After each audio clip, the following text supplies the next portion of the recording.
Hi everyone, welcome back. Welcome back to the Stones of Faith channel. And today we're going to mix up a batch of foaming hand soap using just a few simple ingredients. And we'll talk about the main ingredient in this as we go over to the kitchen and start preparing the soap, because my soap dispensers are empty. And yeah, so let's get to it. I lost my train of thought there for a second. I did want to say that prior to the pandemic, I wasn't using hand pump soaps anyways. Excuse me, we were using just regular bar soap. I do make my own soap, but once the pandemic hit, I really wanted to get into I wanted it to be sustainable. I wanted it to be something that was viable and worked well for removing germs and bacteria from the surfaces of your skin. And I also didn't want it to be bar soap that we were sharing. And just in case we might have had somebody over, but that really wasn't the case. But anyways, I'd waited for a couple of years before. I didn't want to buy the pump dispensers, the foaming pump dispensers, just because I didn't like the soap. We were using my own soap. But once the pandemic hit, I actually found, going into the grocery store one day, a deal on already filled pumping hand soap dispensers and the foaming ones. And I was so excited. I bought up, I think 2 or 3 of them. I think they were only $1.99 here, so that I could use them and refill them. And because here in our house, we like to try to be environmentally friendly, as multi-purpose and reusable in a lot of the things that we purchase and use. And we try to make sure that we're remaining within a budget. And to me, it just doesn't make sense to continue to buy the hand pumps when they are reusable. All of them are. And if you don't have that, you can always use an old shampoo bottle and fill it up and use the same recipe. It just won't foam. So yeah, so I went and I bought those and I brought them home, and I was able to finally make my homemade foaming hand soap. So yeah, so let's get into the kitchen, and we're going to start filling up these foaming hand soap containers. I'll give you a little background on some of the stuff that we're using, and yeah, you'll see how easy it is. It's actually very cost effective.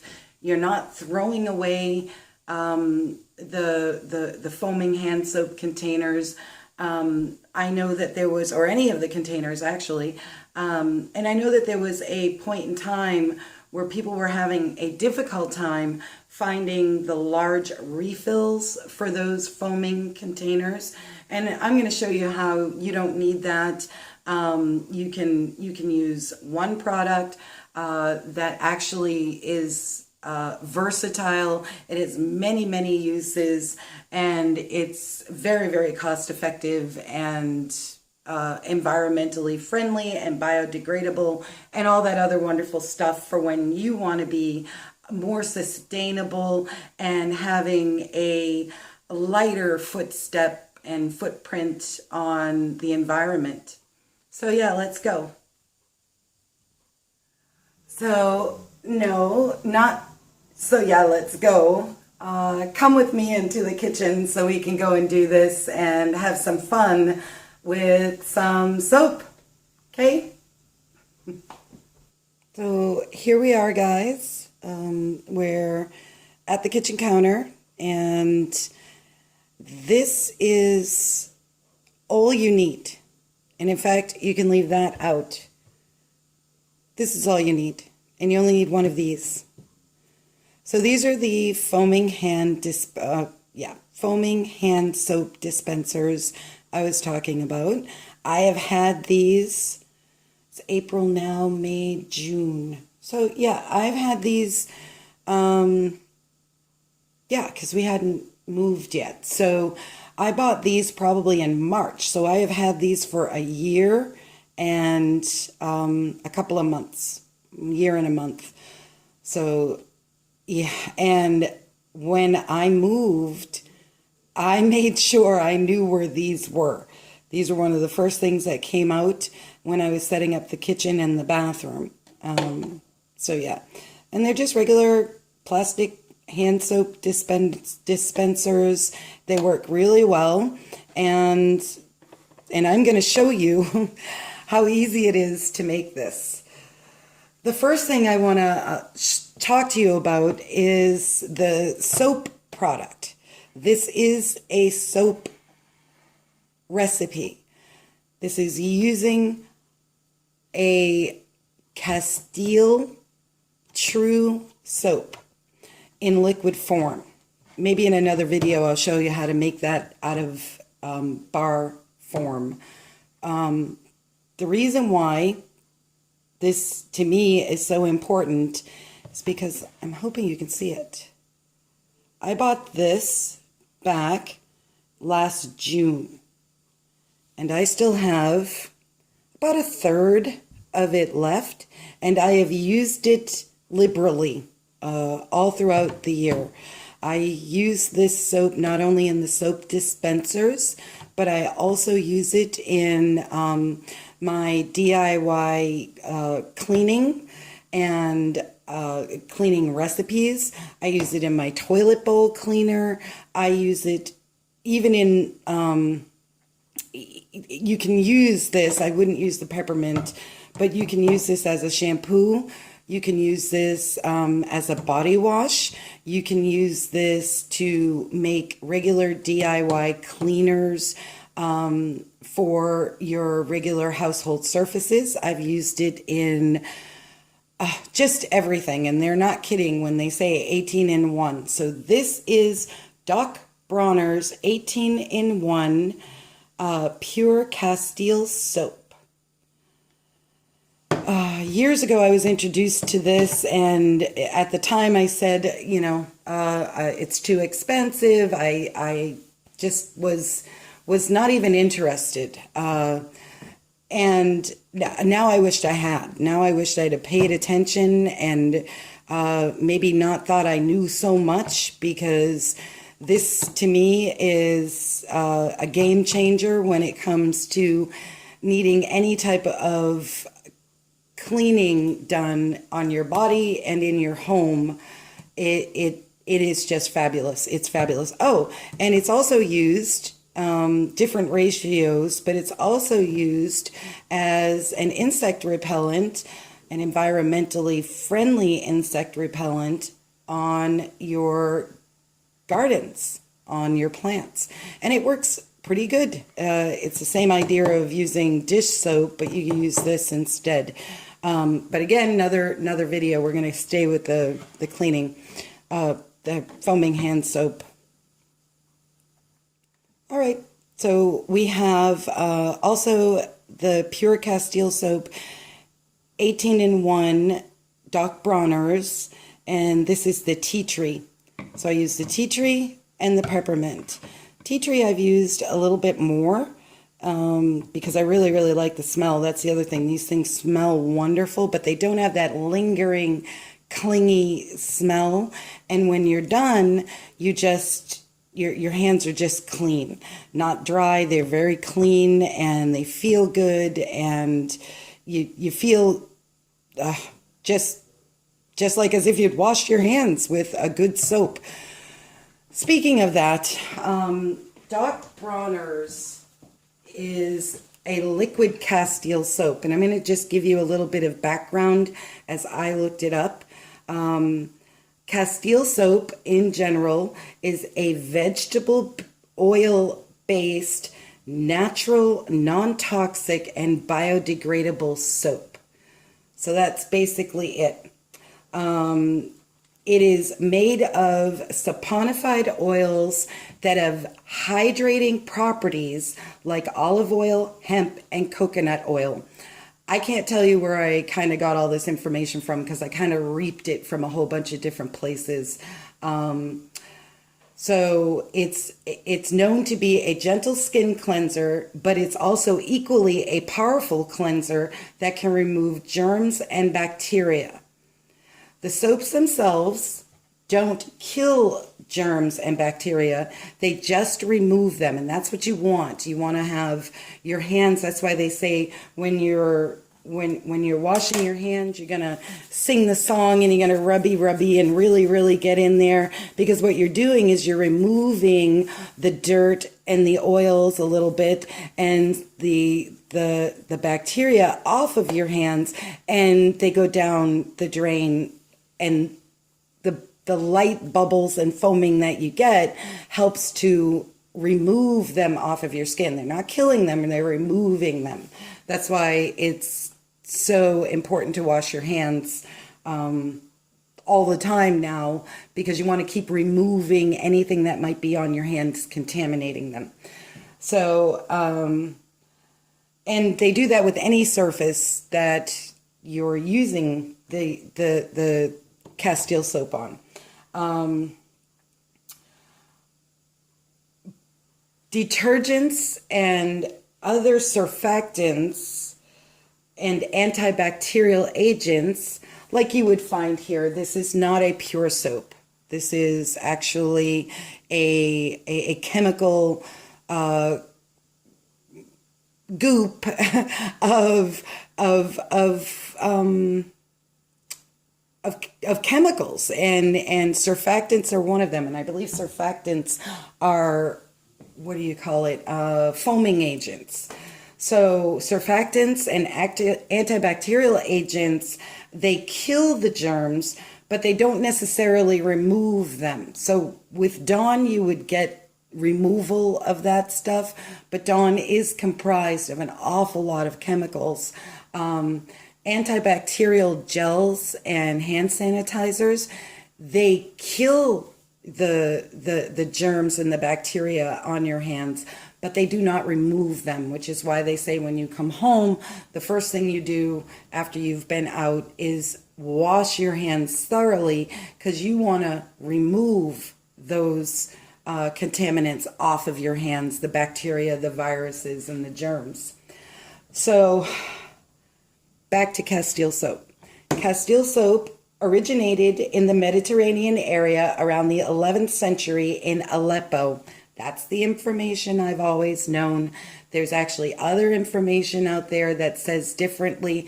That's the one I'm going to stick with, because Aleppo soap is one of the oldest olive oil soaps there is. So, and it's got a fascinating history, and they still make it, and one day I'm going to make it. And it's made with olive oil and laurel berry seed oil. Anyways, so it originated in the Mediterranean area around the 11th century in Aleppo, moving westward after the First Crusades. And Castile soap revolutionized hygiene for the people back in the 11th century. You can imagine they were probably using, I don't know what, but this helped them become, I guess, a cleaner people. So yeah, so that's a little bit of the history on the Castile soap.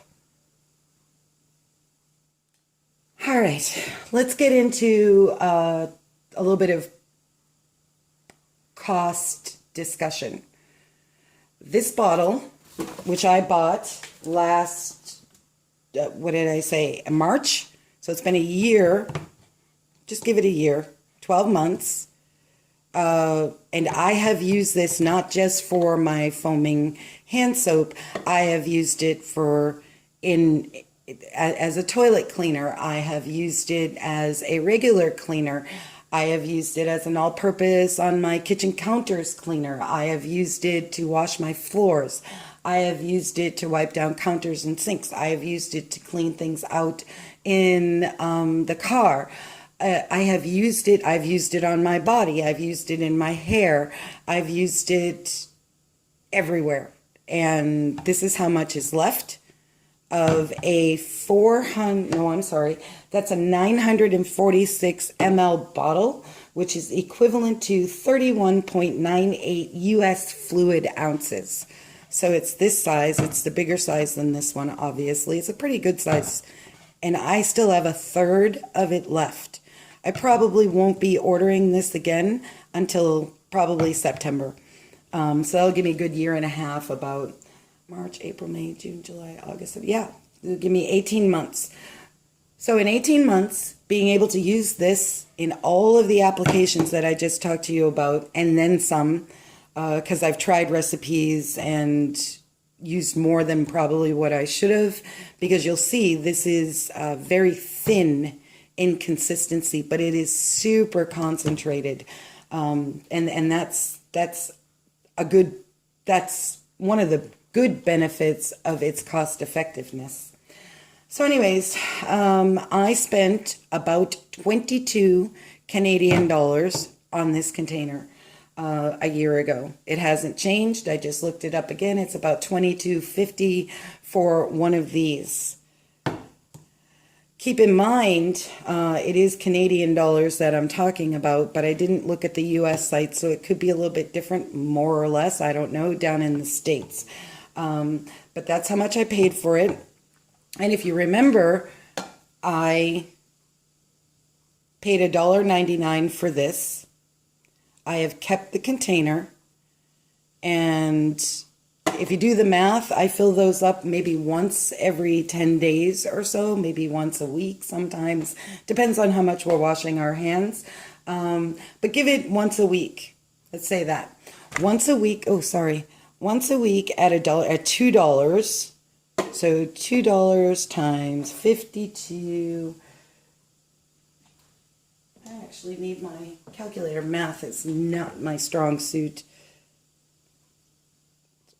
Okay, so according to my trusty calculator, it says that $2 times 52 weeks is $104.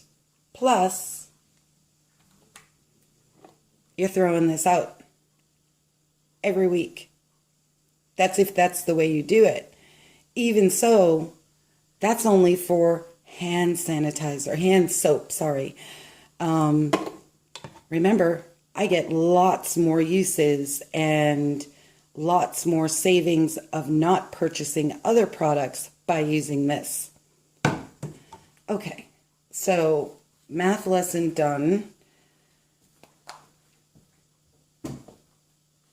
What else do I need to tell you about this? So this is 473 milliliters, which is equal to about 15.99 fluid US ounces, and I paid about $13.99 for the tea tree one. So, and again, the math works out to be the same, and I use this and this together a lot of times in a lot of the things that I'm doing, and this could drag on to a whole bunch of information, but basically tea tree and peppermint are both known to be strong and good antibacterial and antifungal and germ killing oils. So the essential oil of tea tree and peppermint essential oils are in these two products. I don't want to get into the whole thing about essential oils and whether or not they are viable or, you know, they have efficacy. There are lots of good studies out there promoting the positive uses for these things, for these items, these essential oils. So yeah, so that's also a bonus in these, is that you do get some antibacterial and anti-germ attributes within the tea tree and the peppermint oils. Soaps. All right. So without any further ado, I'm going to go ahead and start mixing this up because it is so simple, really simple. I don't normally use a tablespoon. I don't usually measure it. It's a squirt and done. But I'm going to do that today so that you can see just how easy this is.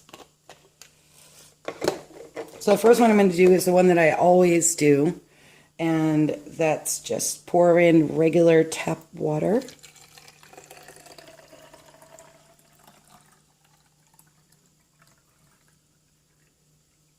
Just about full.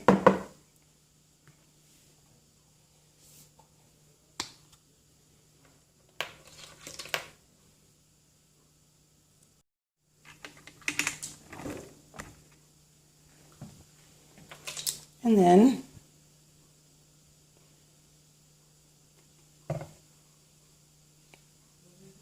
three, two, one. And then you're going to add a tablespoon of the peppermint. Oh, I might have filled that up just a little bit too much. That's okay.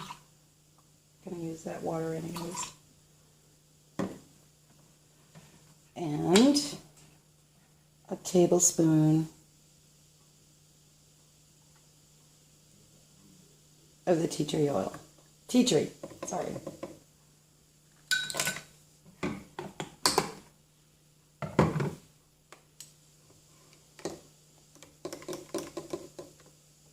Yeah, it's a little full. Screw the cover back on.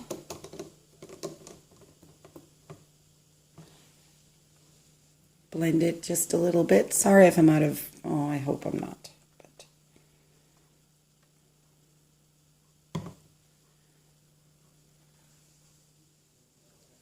just blend it up a little. You don't have to vigorously shake it.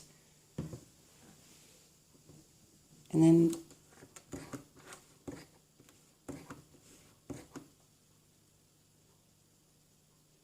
there you have it.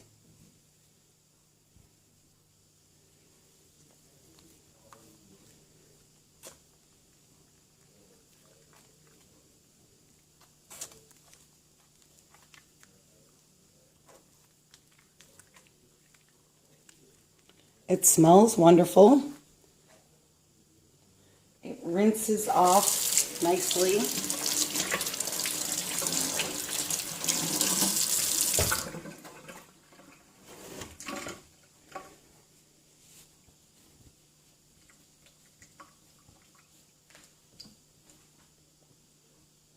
Simple, easy, cost-effective, biodegradable.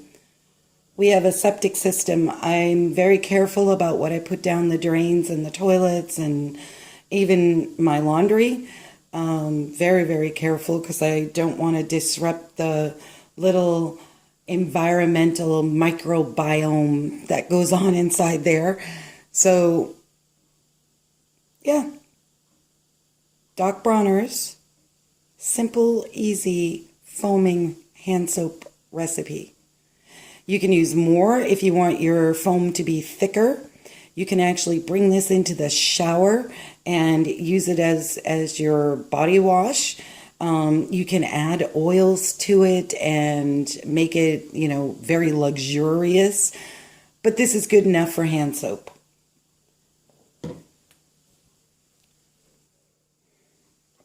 Okay, so for the second one, I'm going to show you, and well, I'm actually not going to show you. I'm not going to use this because I'm really careful with a lot of the items that sometimes run in short supply. I only use this in my DIY hand sanitizer that I carry in my purse, and maybe for some other surface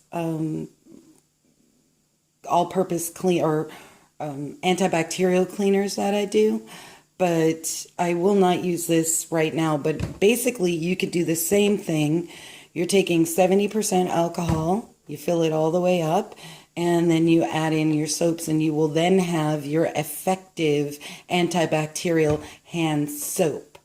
Remember though, if you dilute it, it's going to bring down the percentage of whatever alcohol you're using. So if you fill it half and half, it's only going to be 45% alcohol by volume, as far as I understand, because you're cutting it in half.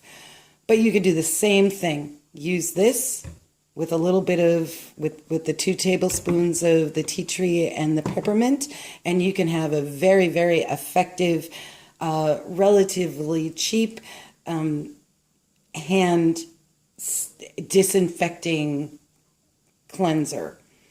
So, soap, actually. Okay, so let's go ahead and do that one more time.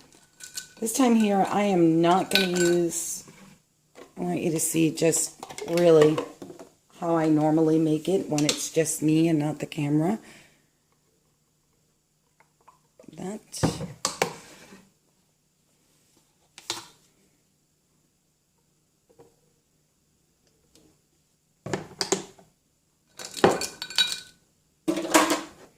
That's the leftover, the little bit that I had to pour out of the other one.